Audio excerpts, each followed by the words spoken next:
Hello everyone, good afternoon. You're watching the Afternoon Dispatch. I'm Shreya Dhoundial. It is good to see you, and our top dispatch this afternoon, ladies and gentlemen, is a shocking one, and it is coming to us from Nashik. A deeply shocking and disturbing case has emerged from one of India's best-known IT companies, one that investigators say may point to a structured, organized network operating from within an IT setup. This is the dangerous and diabolical story of Nasik's corporate grooming gang. In this broadcast, Times Now will be breaking down shocking details that investigators have come across. According to police sources, what they have stumbled upon is not just a series of incidents, but a possible conversion syndicate with a clear modus operandi, targets and roles. At the heart of this case, ladies and gentlemen, is a secret WhatsApp group, a closed network, a small, tight-knit cluster of about 8 to 10 members, all working for this IT company. Investigators believe that this group of 8 to 10 may have acted as a control room for this entire operations. Sources are telling us during interrogation, police have recovered mobile phones that contained this private WhatsApp group. Out of the members identified, 6 have already been arrested. But what has really alarmed investigators is what was found inside this group. According to sources, photographs of young women, and I'm talking about this WhatsApp group that we are talking about. There were photographs of young women working for this IT company that were shared within the group, and police suspect that these were used as part of a so-called hunting list to identify soft targets. The allegation, ladies and gentlemen, is serious, that targets were not just random, but selected. And then a plan was made. Let's explain this modus operandi to you. This is what the police has come across. All this information is via police sources who are claiming that there were discussions on this WhatsApp group on how to influence targets religiously, including introducing them to specific practices gradually. These claims are now under active investigation. But here's where the story is getting even more complex. Police sources say many of these WhatsApp chats were deleted, which means what has been found so far may only be a very small part of the full picture.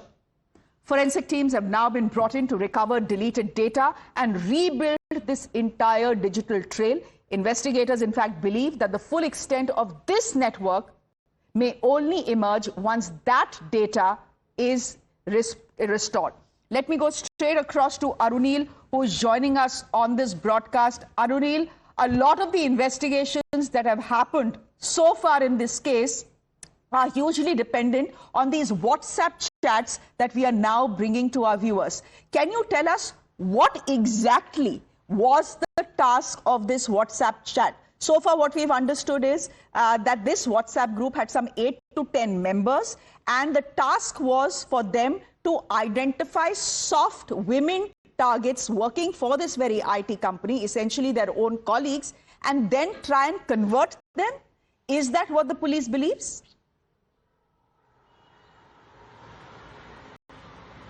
Well, good afternoon to you, Shreya. Basically, Tata Group chairperson N. Chandrasekharan has also reacted to this, saying that the Tata Group considers this matter with utmost graveness, utmost seriousness, and stringent action is being taken against these employees who are under the ambit of investigation as well. Now, this entire cover was blown because of an undercover operation that was conducted by the Nashik police. How they got to know about this?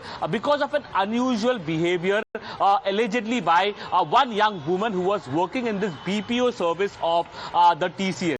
What she did was, she was a Hindu, but after going to her residence, she started to follow Muslim practices, started to pray in Islamic religion, and that alerted the family members as well. They basically tried to understand from her, and Later on, one individual, Darish Sheikh, was under the radar of the Nashik police. In fact, the Nashik police deployed female staff, female cops who were working with them to work as a house cleaning staff at this TCS service, as well as several male staff also took over some different units at this TCS service, and they tried to understand what exactly was happening in this. And then when another phone records of another accused who was been named by another Hindu woman who was working over there, they went through the phone chats, and then they saw that the Hindu woman was also being dressed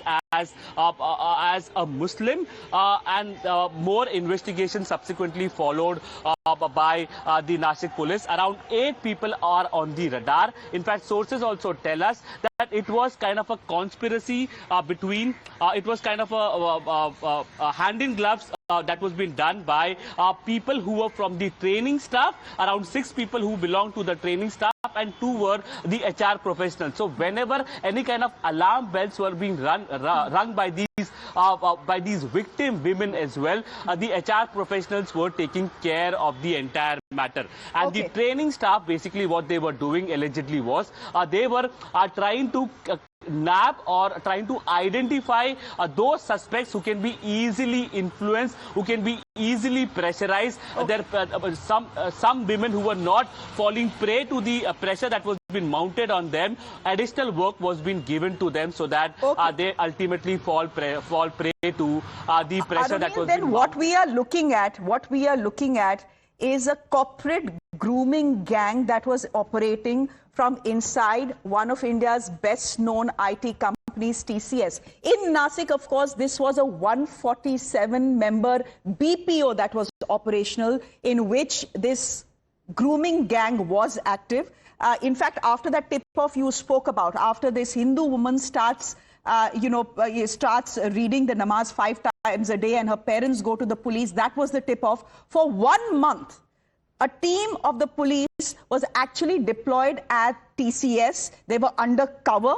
They were the ones, operating as, I think, if I'm not mistaken, and you can just correct me if I'm wrong here, Arunil, but they were operating as the housekeeping staff, quietly observing what was going on in this particular BPO unit, and then they reported back to their seniors, post which a full-scale investigation was launched. FIRs have been registered, and now at least 7 people have been arrested. Arunil, just stay on with us, because Tata Sons chairperson has also now responded to the Nashik controversy, calling the allegations gravely concerning and anguishing.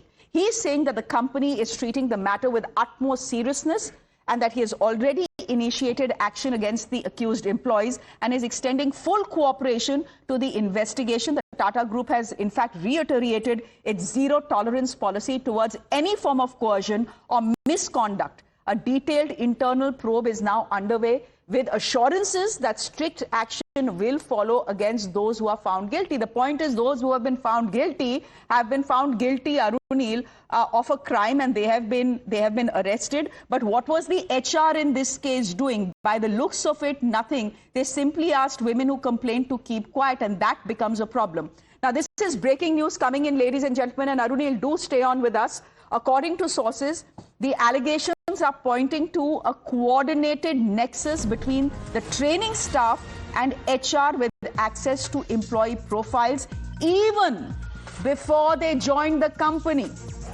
Sources are claiming that certain accused who were part of the training team would actually scan and shortlist employees based on vulnerability, including those from economically weaker backgrounds, those under financial stress, or those with family distress. The alleged modus operandi was structured, this is very clear, during training interactions. Derogatory remarks were allegedly made to provoke emotional responses. This was followed by trust building by HR members, including one accused identified as Nida Khan, who would approach targets in informal settings like canteens to build relationships. Sources are further claiming that over time there were attempts to influence lifestyle and personal choices, including dress and social habits. and even introduce religious practices. Now, these claims are serious and are currently, as we have pointed out repeatedly, under investigation. At the center of the case is the secret WhatsApp group, which we've spoken to you about, which police believe may have acted as a coordinating platform. According to sources, this group was used to discuss targets, assign roles, and track interactions. Some chat data has been deleted and has now been sent to a forensic lab for recovery. In a key development, police sources are also indicating that this network may have been linked to alleged offences, including molestation, sexual exploitation, and attempted religious conversion. And how did the police crack this? Well, as I just mentioned, through a very rare undercover operation.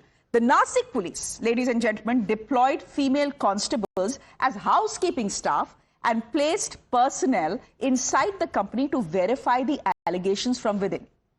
It is important to tell you all here that these are allegations based on what police sources are telling us and the ongoing investigations. Arunil, you continue to be with us.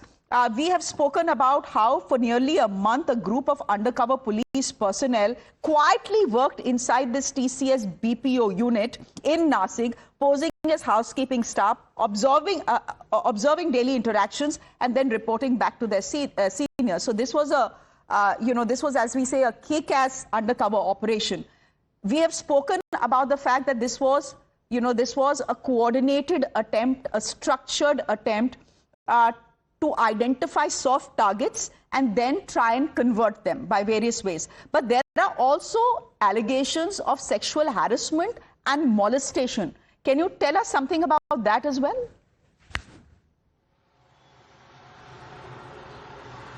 Well, basically, the victims have come forward now. It was based on a tip-off that was being made by a 24-year-old Hindu woman. After she went home, she was a Hindu, but she was following Islamic religious practices, praying in the Islamic way. That is when the family got alerted. They alerted the Nashik police as well. Immediately, an undercover team was being deployed at this BPO service of the TCS. And what the team basically noticed was these were women as well as male cops from the Nashik police who have been working as house cleaning staff, as some other units at the TCS office as well. And they noticed that there were around 8 individuals who act like a gang, who act like a basically their modus operandi was to identify weak victims who can be influenced, who can be dragged into this, who can be threatened into this in different kinds of manner. It seems like it was a connivance of the HR professionals, 2 HR professionals and 6 individuals from a particular religious community who were working in the training team at the TCS office. When one woman basically filed a complaint, there were many other women also who came forward and filed a complaint saying that there was alleged sexual harassment being done, sexual assault being done, coercion was also being named in the complaint, as well as a possible religious conversion was being seen in this. When one first accused, who was Danish Sheikh, based on the complaint registered by the first victim in this, was identified, basically the cops went to the WhatsApp group as well, and they came across another such individual as well, and his WhatsApp was also gone through by the Nashik police, who were acting as an undercover agent. And after going through his WhatsApp group, they saw another Hindu woman who was being dressed as a Muslim in his mobile phone. It basically alerted the cops, and they did their investigation further. They tried to dig more, and basically the skeleton seemed to come out of the closet after a thorough investigation that was being carried out by Nashik police. Now as well, the forensic Give me a minute here, Arunil, just give me a minute here, because I believe that one of the victims, we have the statement of one of the victims as well. But before we get to that, I'm straight away going across to Hina, because this entire controversy, this grooming gang actually originated in one of India's best known IT companies, TCS. Tata Sons says they are concerned. In fact, Hina, they have also issued a detailed press statement, I believe. If you could just take us through that. That's right. N. Chandrasekaran, Chairman Tata Sons, has put out a long statement expressing concern over, whatever has been revealed so far in this particular case, the sensational claims that have been made. He's also ordered an inquiry into this matter. That inquiry is going to be led by the COO. So this is the statement, in fact, Shreya, that has been put out by N. Chandrasekaran's team. It quotes him as the chairman of Tata Sons, and he has said the complaints and allegations emerging from the Nashik branch of TCS has been gravely concerning as well as anguishing. The incident is being treated with utmost seriousness. Action has already been initiated against the accused employees, and the company is extending its full cooperation to the ongoing probe. Tata Group, he says, maintains a zero-tolerance policy towards any form of coercion or misconduct by its employees. A thorough investigation is underway, and who's going to be leading that investigation is R.T. Subramanian, the Chief Operating Officer, COO at TCS, who's going to be leading this particular probe that's currently underway, and appropriate and stringent action, he says, is going to be taken against all those who will be eventually found guilty. So this is the first official statement that has been put out by N. Chandrasekaran, the chairman of Tata Sons. Hina, we leave it there for the moment. Thank you very much. Meanwhile, on the investigation front, Times Now has also accessed a detailed statement from one of the alleged victims in the Nashik case. And the claims are, well, deeply disturbing. According to her statement, the victim says she met one of the accused in 2022 who promised her a job in the same company, which is TCS, the BPO unit, and gradually built a close personal relationship with her. She then alleges that over time she was subjected to unwanted physical advances and later was misled into a situation where she was taken to a hotel and forcibly assaulted. The statement further claims that another accused threatened her, warning her that personal details of hers would be revealed, and allegedly continued to harass her within the office premises. The victim also says that she was repeatedly pressured to change her religion, with derogatory remarks being made about her faith, and claims that she was threatened with leaking of private photographs if she refused. In a shocking claim, this victim, alleged victim, says she later discovered that the man accused was already married and had hidden this fact from her. These are serious allegations that have been made in the victim's statement and are now part of an ongoing police investigation. Arunil, we were talking about where these charges of sexual harassment and molestation, etc., are coming. This victim's statement is making it very clear.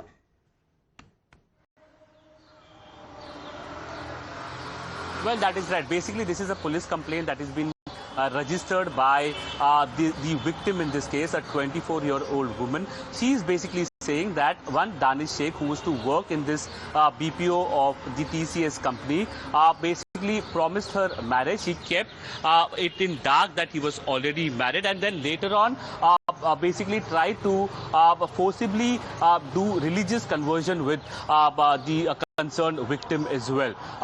Sexual assault, sexual harassment, as well as forcible religious conversion, as well as coercion has been mentioned by the Nashik police in this. Nashik police is also trying to find out whether there was any foreign funding that was being made in this entire matter, whether only these 8 individuals were working in connivance, or whether was there any more people who were part of the gang from outside, providing money, providing intel, providing information in this matter. In fact, it was a kind of a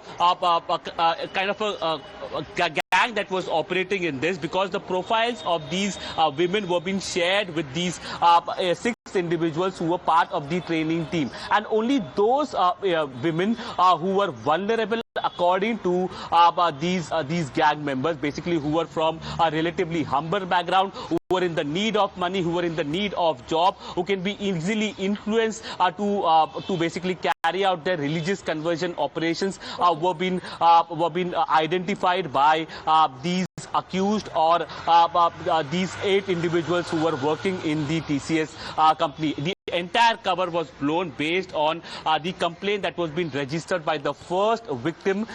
She mentioned about the sequence of events, that how first this individual, Danish Sheikh, tried to say that he wanted to be romantically involved with her, but then later on his entire modus operandi took over, wherein he also tried to religiously convert this victim as well. And subsequently, more victims came forward and started speaking in this similar tone, saying that they have also gone through the similar horror by the same accused who were part of this WhatsApp group as well. This WhatsApp group chat is extremely incriminating in this, and a forensic team is going through these WhatsApp chats now to retrieve more data, retrieve deleted chats to basically understand how the gang was operating and what exactly they were doing in this, and whether the same kind of gang is operational in other corporate companies as well, other corporate offices. That is something that the police will be looking into as well. Was this just restricted to TCS and this particular BPO in Nashik? Or is there a larger racket at play, a larger conspiracy at play? That is something they'll be looking at. But there's also a big question mark on what the HR of this company was doing. In fact, one of the people who's been arrested is an HR person who used to work at TCS in Nashik. And there are some reports suggesting that he possibly was part of the POSH committee as well.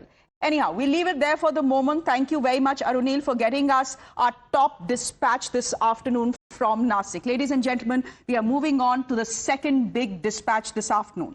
What began as a protest by factory workers in Noida's industrial hub has now spread far and beyond the factory. Over the weekend of April 12th and 13th, tensions escalated as workers demanded higher minimum wages, better working conditions, and reduced working hours. But the unrest, and this is not just unrest, there was violence as well. There was fire and fury. There were vehicles that were set ablaze. But this unrest has now widened significantly.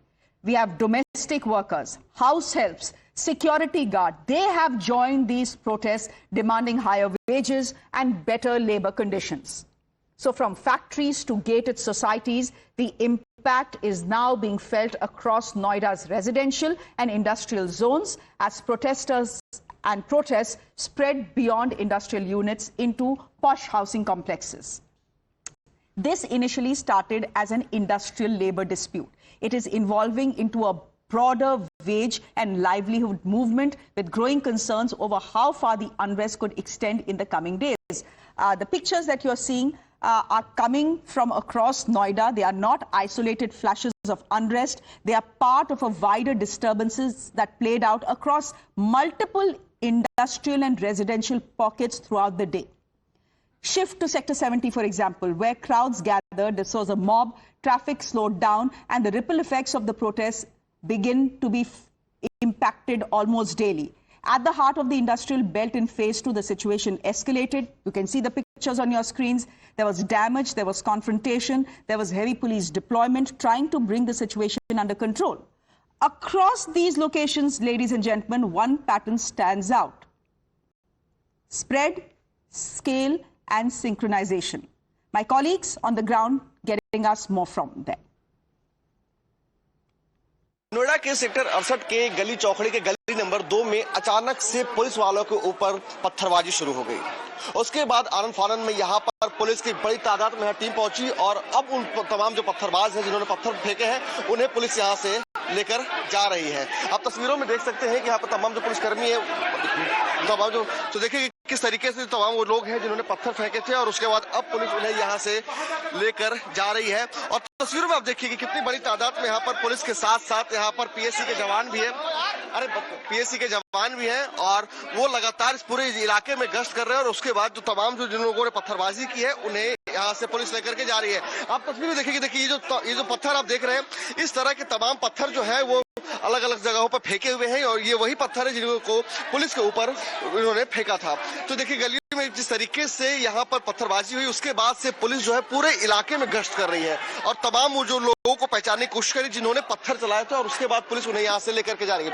यानी कि जिस तरीके से sector 68 के इस गली चौखड़ी इलाके में गली नंबर 2 में अब से थोड़ी देर पहले जो हंगामा हुआ है उसमें यह एहतियात के तौर पर देखिए कि पुलिसकर्मी जो है अपने सर पे हेलमेट भी उन्होंने पहना हुआ है और उसके अलावा जो है तमाम जो इक्विपमेंट्स है उसको भी लिया हुआ है, किसी भी तरीके से जो है इन्हें कोई दिक्कत ना आए, क्योंकि जिस तरीके से यहाँ पर पत्थरबाजी हुई है और और बड़ी तादाद में हुई। ऐसे में पुलिस लगातार पूरे इलाके में गश्त करके उन पत्थरबाजों को पकड़ने की कोशिश में जुटी हुई है कि जिन लोगों ने कानून को हाथ में लेते हुए पत्थरबाजी की है। The protests of the workers and the laborers in Noida continues as their demand for the increase in wage price. We are currently reporting from phase 2 of the Noida, where yesterday violence broke out. There were certain cars which led to flames, and this is, you can see the current situation here. We are at Noida phase 2, where the protesters are still present in front of this particular private entity, which apparently makes pens and inks. 11,300 है 8 घंटे के लिए। कितने रुपए मिलते हैं? 8 घंटे की 11,700 रुपए यहाँ पे सैलरी बोल के लाते हैं, 13,000 सैलरी कर देंगे। बट यहाँ पे बंदे दो साल से 3 साल से काम कर रहे हैं, उनकी सैलरी में कोई एग्रीमेंट नहीं, कोई बढ़ोतरी नहीं होती है यहाँ पे। और कॉन्ट्रैक्टर बेस पे यहाँ पे ओटी है, सिंगल ओटी दिया जाता है, जबकि 1 अप्रैल से लागू हुआ था कि डबल ओटी आएगा। फिर भी बंदों को यहाँ पे सिंगल ही ओटी है, डबल ओटी कुछ नहीं दिया जाता है। आप लोगों ने seen here, ma'am, if you can tell us, yesterday we have seen the protest breaking out. Today also there was certain news information that came in from a residential colony outside that there was certain level of stone pelting. What has been the action taken by the police today and yesterday? How many of them were arrested, and what are the status of the FIR? The incident which occurred, it was a very small incident, जिसमें कहीं कोई नुकसान अथवा नहीं हुआ है. The housemaids who have been working or deployed in that residential societies, there are 3 or 4 multi-rise apartment societies over there, and they had been instigated by someone to come out on the roads and sit and demand wage rise. Therefore, it was explained to them that whatever labor unrest is continuing, it is not concerning them, and therefore they were made to disperse. Today, there have been some factories are closed on account of public holiday declared for Ambedkar Jayanti, and rest of them are working in 3 shifts. People have come, they have joined, and factories are working and functioning normally as of now. We are deployed. They have 36 sectors have been made, which have covered all the vulnerable spots in these industrial areas. Guested officers, PAC contingent, RAF contingent. Okay, just to tell you where all of this started, all of this actually started, ladies and gentlemen, in Haryana, where under labour reforms, the Haryana government decided to hike the pay and compensation for unskilled workers by 35%. Now, it happened in Haryana, but there were factory workers, industrial workers across this country, including in Gujarat, including in Uttar Pradesh, especially in places like Noida, who were looking at this 35% hike in Haryana and thinking to themselves that if they are working the same brutal hours, they're doing the same kind of work, then why should their salaries not increase as well? And that is where these protests started. Of course, there have been some members in the Uttar Pradesh government who have hinted at a Pak angle as well. But they do need to see why these protests have started and whether these are genuine concerns and demands. Well, possibly they are, because the Yogi government has now announced an interim hike in minimum wages for unskilled, semi-skilled and skilled workers just a day after these violent protests erupted in Noida. On that note, ladies and gentlemen, it's a wrap from me. Thank you very much for watching. News and updates continue. Do stay with us.